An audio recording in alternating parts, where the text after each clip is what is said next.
My colleague at the University of Toronto, Dr. John Vervaeke. I think wisdom is an important topic nowadays because we need it more and more because of the prevalence of anxiety. You feel disconnected from something in an important way. Yeah, there's overlap between the psychedelic experience and mystical experiences, but they're not identical. Knowledge is about evidence, but understanding is about significance. John Vervaeke, a psychologist and cognitive scientist at the University of Toronto. I think you should trust yourself as much as other people find you trustworthy. You should seek the community of learners, and it's really hard in this world, to find people, because we are not learning how to think for ourselves and be kind of independent thinker, and how to challenge our ideas. Yes.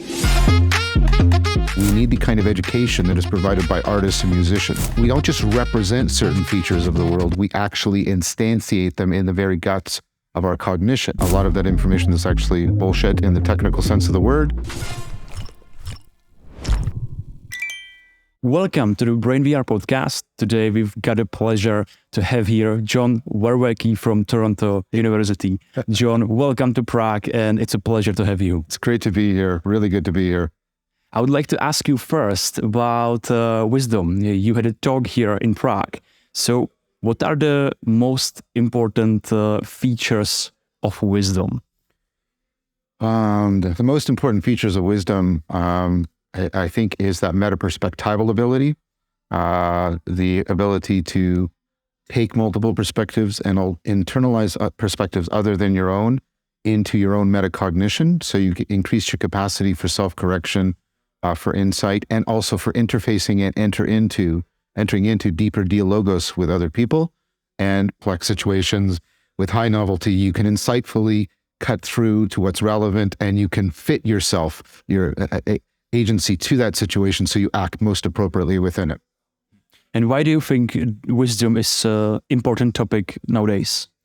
I think wisdom is an important topic nowadays because we need it more and more because of the prevalence of a lot of information. A lot of that information is actually bullshit in the technical sense of the word, and that we need increased discernment, enhanced relevance realization.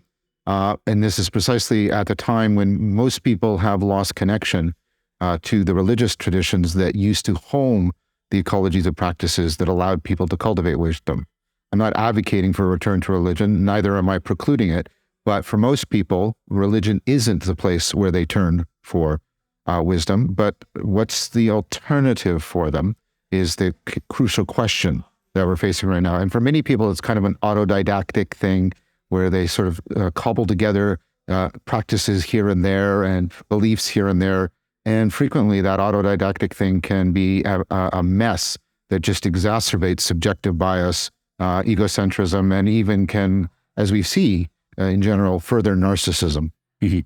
And because wisdom is really old term, but nowadays we kind of don't know how to use it or how to perceive the wisdom or how to approach wisdom. Yes. So what would you recommend people that are kind of lost in this, in these terms and new kinds of religions, how to find or where to start if they want to find a way to wisdom or if they want to cultivate the wisdom in their lives? Right. So first of all, curate an ecology of practices. There's no panacea practice. There's no one practice. You have to get practices that are in opponent processing with each other, mutually correcting, layered on each other, pedagogically supporting each other. And that ecology of practice needs to be supported, homed within a community of people that you can enter into genuine dialogos with, offer you that multi-perspectival forum that I've been mentioning. It has to be intergenerational. Because if it's not intergenerational, then you're actually giving up one of the main places in which cultural ratcheting occurs. That community should situate itself within a community of communities that is trying to create a worldview that is consonant with, but also instructive to, the prevailing scientific worldview. Mm-hmm. So you got to make sure you join a group that can keep abreast with and is constantly in dialogue with the very best cognitive science. I was wondering about one of your terms, which is, I found it so useful. It was continual self-transcendence. Yes. And you talk about how you are constantly trying to get this perspectieval egocentrism. Yeah. Could you tell us more about that? How that leads to continual self-transcendence, and what does it mean? So you mean the sort of rationally self-transcending rationality? Yes. Definition I've offered of wisdom. So the point behind that is, again, there is no panacea practice, and neither is there any final faculty.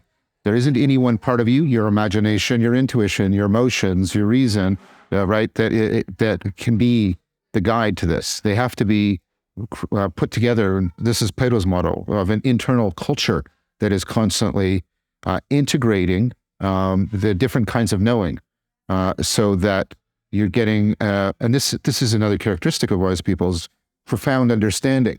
See, knowledge is about evidence, but understanding is about significance. And what you need to do is you need to have, like, not only the self-correcting rationality for participatory knowing and perspectival and procedural and propositional, you need to have something that is also self-correcting the self-corrections, so that you get a participatory understanding of the relevance of the perspectival, and a perspectival understanding of the relevance of the participatory and the procedural and propositional. We have to enhance this mutual understanding, and you get this higher order capacity to constantly self-correct how the individual forms of knowing are correcting themselves, so that you're getting this constant emergence of new and deeper understanding, which again is a characteristic of wisdom. Okay, do I understand it correctly that I'm engaging in a world, I'm participant, right? Yeah. And some ways of me engaging and participating in the world are going to be not so optimal, and some of them are going to be optimally gripping, as you say, optimally gripping the world. Yes. And you know, the important thing that I feel is the feeling, like what I feel and what is my subjective experience throughout this process, right? Because I have some perspective and I can change the perspective and stuff like that. But yes, as you say, we can bullshit ourselves if we get locked into any one of those ways of knowing, right? Because there is not only propositional tyranny, but Ethan and Tamaki Kobayashi talked about how we can have procedural tyranny as well. Yeah, so very much. So do I understand correctly that we need to kind of reflect it through our subjectivity, but you know, also interact and interface other people and kind of, check in with myself as well. Yeah, it's so much. Yes.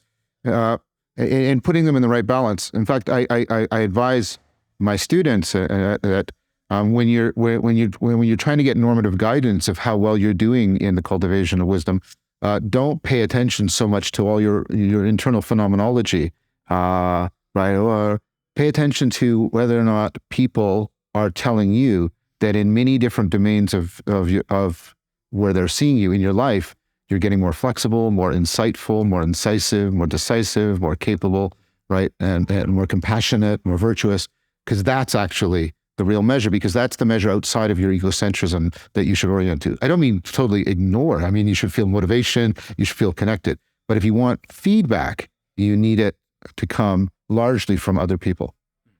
So is that the way to prevent the bullshitting of ourselves? In as much as we can. Okay. The best we have is people, like the two things you don't want are people who just agree with you and people who just attack you, right?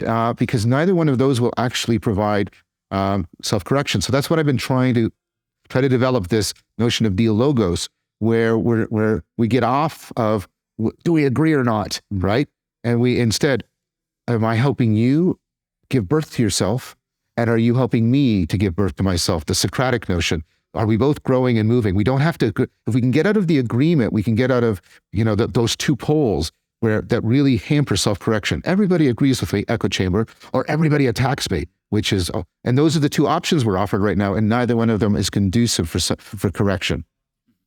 So there is coming up an interesting question, and it is, how much should one trust himself, his feelings, his thoughts? Do you have any point to that? I think you should trust yourself as much as other people find you trustworthy. Okay, so constantly challenge your ideas and your thoughts, but also feelings. Look, are people willing to bind themselves to you because they feel that in relationship to you, they get into right relationship, ratio religio, with themselves, with other people in the world. That's what I mean by trustworthy. If they say to you, I want to be I want to be in a relationship with you, and I don't mean a romantic relationship, although I'm not going to, they say, because, with you, I can think better, and with you, I can understand better, and with you, I can transform better. That's what you're looking for. Are people saying that to you? And then what you can do is you can look for the moments where people are saying that to you and find out, well, what is it I'm doing that's affording that? How am I doing practices that transfer broadly into my life? And if it's not happening, you want to reflect on why, and maybe ask some people, why don't you trust me? Why don't you do you want to have a long conversation with me for 3 hours? Well, no, not really. That's a really important indicator, right? But if somebody says, I'm sorry, this is not meant to be self-promotional, but as I've taken this up more and more, people more and more say to me, I want to talk to you for a long period of time. And not just me, the people in this community that's growing, I want to participate. These are life-transforming conversations. This is really interesting. It looks like you should see the community of learners. Yeah. I really like concept of Adam Grant, and he's got a pyramid or hierarchy of learning or of thinking styles. And you've got cult leader, you have politician, you have some opposing thinking person, then you have some critical thinker, and the top of the pyramid there is a learner, and the learner thinks, okay, I need to constantly challenge my perceptions, my thoughts, my ideas, my feelings. So because you can be closed in a community of cult leaders, basically. Yes, exactly. You can challenge your ideas, and everyone are just nodding at you.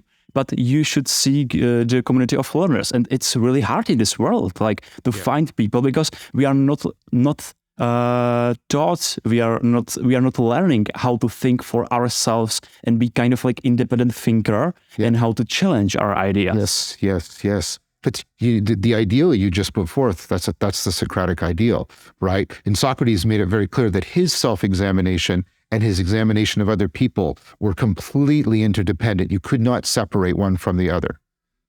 So I think that's exactly right. But of course, they killed Socrates. And so, right, I'm hoping that's not my fate. I'm not Socrates, but I aspire to be like him. And that means what we're talking about here is a lot more radical and revolutionary than people realize. It really, really is an attempt to undermine deep cultural, cognitive grammar and habits that keep us from the Socratic way of life. How do you think we could get it to a broader public? Because I have a lot of people around myself that are a lot like me, a lot like this kind of ideal. They are learners and they like to challenge their other ideas. But that's not the norm. That's not the middle of the Gaussian spread, So how we could make it more represented in the default state of mental health of society, basically?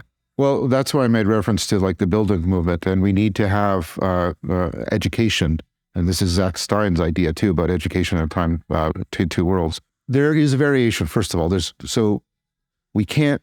What am I trying to say? There are certain biological limits. It seems there's variation in what's called need for cognition. You are an individual who's high in a need for cognition. So am I. This is exactly the learner. Not everybody is as high in the need for cognition, but what you can educate people on, so they can increase that, and they can also increase their appreciation for other people who engage in it. And that is going to require education. And I don't just mean formal education. It's going to mean the kind of education me and other people are trying to do with YouTube and the internet. And it also means, and I keep saying this, we need the kind of education that is provided by artists and musicians. And more, I'm happy to say, more and more people are approaching me and people in this community from the artistic community and wanting to bring this to more people through through artistic media. And I think that's a crucial thing. I think if we do not get artists, broadly speaking, involved, and I mean poets and everything, this will not grow the way it needs to. The building movement, you need both, the sort of secular monasteries, and then you need a rich artistic community associated with it, and then you can get things to change. It's beautiful. That's the place where science meets art. Yes, exactly. Following up on that, we really like kind of psychedelic compounds. Yeah. And we like the mechanism of work and what they can bring to mental health and basically what can they bring in cultivating insights. Yeah. But the same problem with psychedelics is that people can close up on their beliefs and on their experiences on those psychedelic states. Like, is it the same kind of a problem? Yeah, it's related to the problem. The question I raised in the conference a few minutes ago. So what many people are doing is they're trying to replace religious transformation of cultural cognitive grammar with psychedelic transformation. And it's like, there's overlap between the psychedelic experience and mystical experiences, but they're not identical. And what they didn't pay attention to is, those mystical and shamanic and all those other ways in which people were altering. They were always done within a sapiential framework, right, in which there was a community of people practicing a whole bunch of other practices, normally practices for getting that multi-perspectieval machinery running, and also, practices for challenging self-deception. And within that context, the psychedelics are used. And you have to remember the medical benefits of psychedelics, especially the psychotherapeutic. Not the psychedelics usually per se, sometimes, but that's rare. Most frequently, it's the psychedelics in combination with therapy, in which there is this practice that challenges egocentrism, challenges self-deception, improves meta-perspectival internalization and processing, right? And that's the combination. So psychedelics without that sapiential framework is very liable to end you up in the wrong place. And one of the very worst places it can end you up with is it can just give you another version of your particular propositional tyranny. Oh, I went into the psychedelic state and I came out knowing that leprechauns are running the world economy, and we're right, and you do like and that, and so and there's increasing evidence and argument that it's not so much the propositional content that affords the transformation; it's the procedural, perspectival, and participatory transformations. So you should have a sapiential framework that prioritizes those. I think that something you said about psychedelics that kind of sums it up really nicely is that you don't follow the information that you get from the experience, but the mode of being. Yes. And it's again like so powerful and such a nice kind of principle of deciding like how am I going to integrate some of the experiences that I've had. Yes. There is one quote that you've said, and I think it's like it's again really struck me, and it's more of pondering by what if there is deep connection between our cognitive structures and the structures of reality. Yes. And why I'm saying that is because there's a lot of talk about, I don't know, Donald Hoffman, everything is illusion and yeah. Oh, really? Yes, wow, yes. That's so cool. And then there is like this hardcore reductionism. Yes, exactly. And all these kind of camps are arguing that we are kind of fools in this reality, and our perception is fooling us. And yes, of course, it is fooling us in some way. But this quote, as you've said, maybe what if there is some similarities and we are living in the same, the universe and us are in the same thing. We are participating in that. So what do you mean by that? And how, sure. Yeah. So what I mean by that is, I'll give you from my talk. The principles of relevance realization are really similar to the principles of biological evolution. And the self-organizing criticality that you find in both evolution and in cognition is also prevalent in a lot of physical phenomena. And so the idea there is that we don't just represent certain features of the world, we actually instantiate them in the very guts of our cognition. And two more points, if I'm allowed. The next point is if that's not the case, if the mind and the world don't fundamentally touch, then what many people who are mentioning this, some of these views say, they don't realize that if you're going to be consistent, that ends you up in a completely solipsistic skepticism. Because no, but I can know my own mind. Well, why? Why isn't your mind a simulation? Like you say your mind is capable of creating simulations about the world. Well, how do you know it's not also about itself? Why are you privileging mental, or why are you privileging the math, right? So you have to, if you reject skepticism and solipsism, especially the absolute version of it, you have to conclude that there is some fundamental way in which the mind is not just representing the reality, but instantiating it. As long as it's representing it, it's separated from it. And that's where you get the solipsism and the skepticism. But if the world and the mind are co-instantiating, then there is no fundamental separation, and you have a possibility of actual real intelligibility. The final point is, when you look at cognition, we have all this converging models that it's simultaneously bottom-up emergence and top-down emanation, and yet we're starting to get that look in 4E cognitive science. We're starting to get that look in biology. I was talking with Wolfgang Smith. We're starting to get that look in physics. It's emergence, because what people are realizing is because everybody is sort of getting there has to be emergence, right? But if you have emergence without emanation, if the upper levels can't cause back down, you just have epiphenomenalism. And that means the scientists and all the equipment and the gauges and the pencils and the dialogue is all an epiphenomena, which means it's all an illusion, which means the science isn't actually real, which means it can't tell you about the bottom level or the ultimate, you get into these weird performative contradictions. So undermining itself, right? Exactly. You get a performative contradiction. So if you put that performative contradiction aside, if you put aside the option of, kind of an absolute skepticism and solipsism, you get the idea, no, reality and the mind, not the content, but this sort of grammar of how they unfold, the logos of them both they have a deep co-instantiation, the same principles. There's something fundamentally the same. And so that's the argument.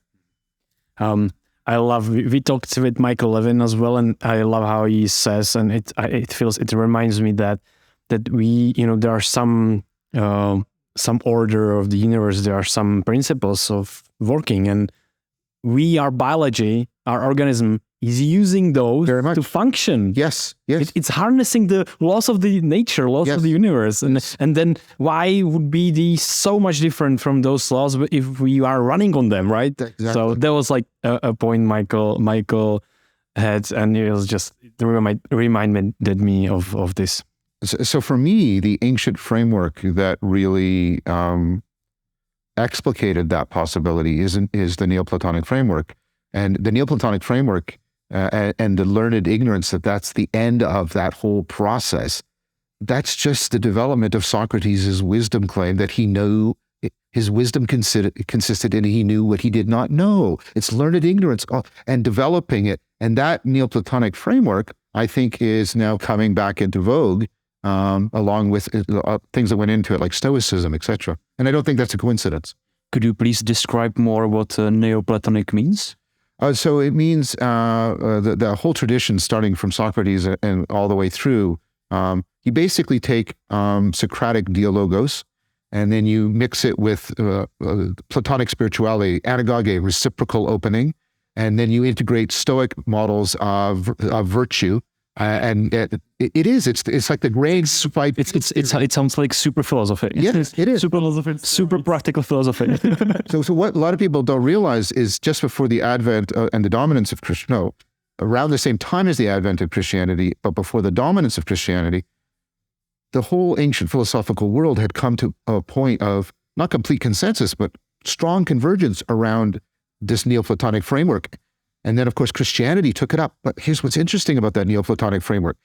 It not only does it enter into reciprocal reconstruction with its own pagan heritage with Christianity, it also does it with Judaism. It also does it with Islam. You get Sufism. It did it all along the physical Silk Road. So it holds the possibility of being a philosophical Silk Road for us, where we, instead of all this debate right in the courtroom, we can move into a courtyard of dialogos, right? And that's a real, and yet the other thing it was capable of entering into reciprocal reconstruction with, it did it in the Renaissance and did it at the beginning of the 20th century, was science. So this is like, there's a possible convergence here that's really, really exciting. So can I imagine it like rationality and logic combined with this subjective experience and kind of... Yes, but also intersubjective experience and transjective experience and transformation. So the rationality expanded so that it includes what we would call spirituality with no sense of contradiction, and spirituality deepened so it includes what we consider rationality without any sense of contradiction. Do you know work of Gregory Bateson? Of course. I talked to his daughter, Nora. Wow, yeah, we would like to talk to her. So can I imagine, but because Gregory Bateson, he's like really logical, he was really logical and rationalist person, but he had this like, how is it in English? Like big mind, like great minds. His book is Ecology of Minds. Yeah, I've read the Ecology of Mind. Yeah. Big mind and small mind. I don't know how is it in English. Yeah. So his big mind is like, actually like you are part of the universe, you are part of the reality around. So yes. Can I imagine him as a Neoplatonist? I think he is. I mean, in very real sense. And a lot of people that you might not realize are Neoplatonists, I think, fall into that tradition very well. But that notion about big mind, that overlaps with what I'm talking about. When I'm talking about collective intelligence and distributed cognition and the hyper agents of collective intelligence that can deal with hyper objects. That's exactly what I'm talking about. It's getting interesting. Yeah, we'd love to continue. But I would like to ask you like one more thing, because I recently heard your talk, Voices with Vervaeke. It was with Wolfgang and Karen, and they were really interesting. It was about Neoplatonism. Yeah, very much. Yes, and I heard there a quote, and I will read it. Some people enter ontological places that normal people don't know that exist. Yeah. What does it even mean, like for normal human being? That sentence, or yes, like this claim. So there's this story told by this guy Plato about a bunch of normal people who are living in a cave. All they can see are the shadows and echoes. By the way, why are they less real? Because they don't have multi-aspectuality. They're thin on their ability to generate new intelligibility. But those people, or you might say there's this guy named Neo, and he's in the Matrix. That's what it looks like. It looks like you can't realize this deeper sense of reality unless somebody exposes you and gives you a taste to it. But that's what it would be like. And so Wolfgang is trying to say, look, right, there's a sense in which we're all in Plato's cave, and we need to figure out how to, first of all, metanoia, turn around and see from a different perspective. And he's doing this really like powerful stuff. The measurement problem is very similar to the argument I just gave you. We came at them independently, which is really cool. The measurement problem is like the argument I gave you about science itself has to be real, or all of its conclusions fall into illusion.